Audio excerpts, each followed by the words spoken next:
Kulwa is an international activist and also a member of the POCC. Good evening.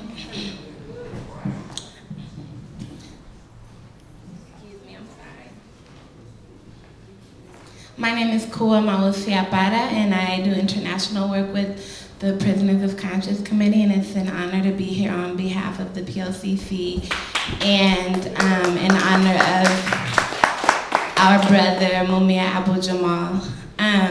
First of all, I would like to say assalamu alaikum, just on behalf of everyone here, and a big salam to Mumia, who is truly, to me, a true definition of a pioneer and a soldier. Because every time I hear him on KPFA, I'm like, dang, is he really in prison, or is he like in a Buddhist temple? Because he just always sounds so peaceful. And to me, he just epitomizes not letting the system imprison your soul, because that's something that no man can confine. And to me, he sounds more liberated than many of us who enjoy the freedoms of being able to be out here freely right now.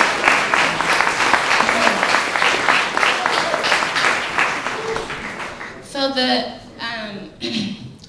POCC basically would like for women's plight to just be highlighted here. So I'm just gonna read two short little snippets from the book in chapter 6, and the chapter is entitled A Woman's Work in State Hell.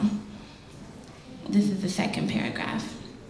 Black, radical, feminist scholar, activist Angela Y. Davis has opined that the generality of crime has come to take the place of communism as the enemy of capitalist society.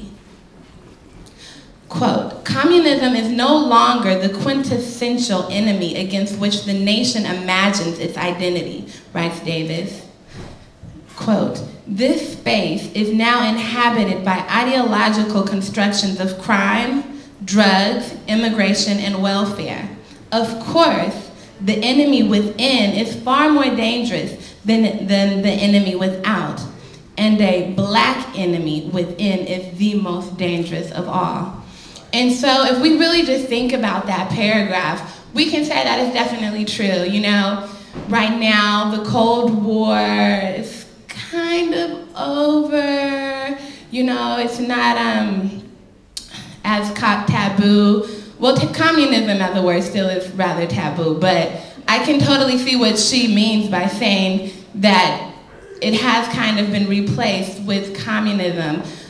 That's how a lot of people make it into office, by creating these imaginary, you know, internal conflicts within our country. The war on crime, the terror within, the war on drugs.